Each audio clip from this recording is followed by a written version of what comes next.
မေတ္တာများများပွားလာတဲ့ပုဂ္ဂိုလ်တွေဟာဒီရှင်နေကဒေါသဟာ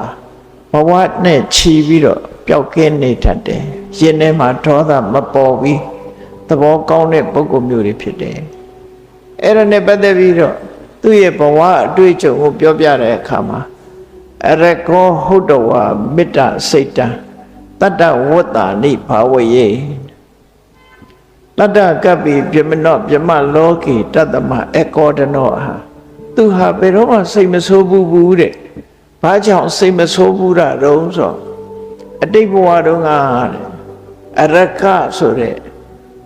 ဆရာကြီးတူဖြစ်ခဲ့တယ်ယသိဆရာကြီးတူဖြစ်ခဲ့တယ်အဲ့ဒီယသိဆရာဖြစ်တဲ့အချိန်တုန်းက9 နှစ်ကြာအောင်မေတ္တာဘာဝနာနဲ့လွှမ်းထုံခဲ့ဘူးတဲ့ပေါ့မေတ္တာကိုလေ့ကျင့်ခဲ့တယ်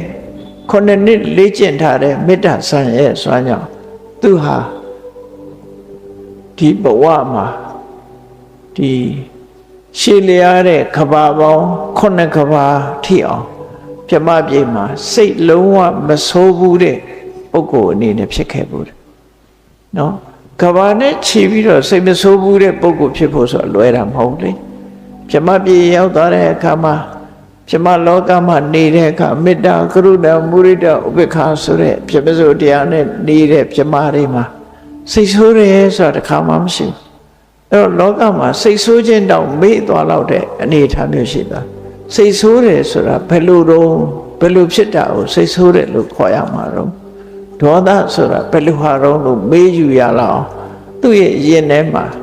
ပျောက်ကွယ်သွားတယ်သို့သောဒေါသအမြစ်ပါပျောက်ကွယ်တာတော့အနာခံအဆင့်ရောက်သွားရင်တော့လုံးဝဒေါသပျောက်ကွယ်သွားတယ်လို့ဆိုရအဲ့တော့ဒီပုဂ္ဂိုလ်ကတော့အရကဆိုတဲ့ယသိဖြစ်တဲ့အချိန်တုန်းကသူဟာ9 နှစ်တိတိမေတ္တာဘာဝနာကိုပွားခဲ့တာဖြစ်တယ်မြတ်စွာဘုရားကလည်းမေတ္တာဘာဝနာရဲ့ကောင်းကျိုးကိုဟောခဲ့တာရှိတယ်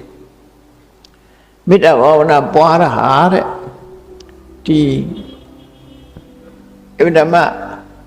အရေးကြီးလို့ဝေလာမသုတ်တံမှာအကောင်းဆုံးကုသိုလ်ဆိုတာကိုအစဉ်စဉ်ဖော်ပြတဲ့အခါမှာနော်ကျောင်းကြီးဆောက်လှူတဲ့ကုသိုလ်ဟာဒီအများအတွက်အရလေးမျက်နှာမှာလာတဲ့တန်ခါသုံးမဟုတ်အလုံးအတွက်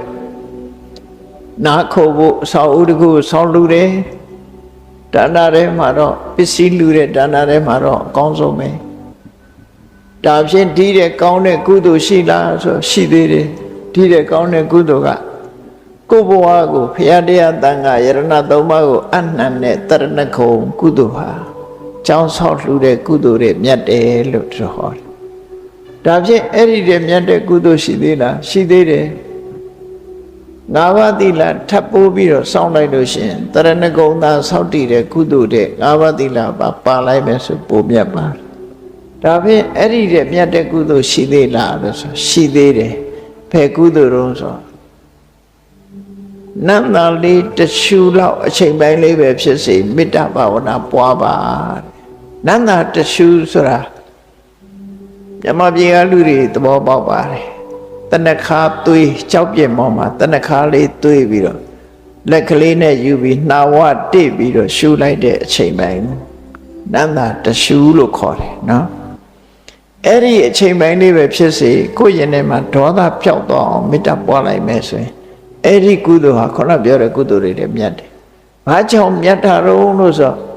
ခုနကတရဏဂုံနဲ့သီလကသီလကုသိုလ်များတာဖြစ်တယ်။ကျောင်းလူတာကဒါနကုသိုလ်တရဏဂုံနဲ့သီလကသီလကုသိုလ်။ဟောဒါနတဲ့သီလကမြတ်တယ်။မေတ္တာဘာဝနာပွားရကြတော့သမထဖြစ်သွားတယ်။ဟောဘာဝနာဖြစ်သွားတယ်။ဒါကြောင့်မို့လို့မေတ္တာဘာဝနာဆိုတဲ့ဒါနသီလဘာဝနာသမထဘာဝနာပုံမြတ်တယ်ဒါဖြင့်ဒီတဲ့ကောင်းတဲ့ကုသိုလ်ရှိသေးတာဆိုရှိသေးတယ်အဲ့ဒီကုသိုလ်ကဘာလို့ဆိုဝိပဿနာကုသိုလ်လောကကြီးကမမြဲဘူးဆိုတာကိုအချိန်တိုင်းတာလေးတစ်ခုအတွင်းမှာပဲလက်ဖြစ်တည်းအချိန်လောက်တိုးတောင်းတဲ့အချိန်လေးပဲဖြစ်စေကိုတယောက်တည်းနေတဲ့အချိန်လေးမှာစဉ်းစားလိုက်ပါဝိပဿနာဉာဏ်လေးဖြစ်အောင်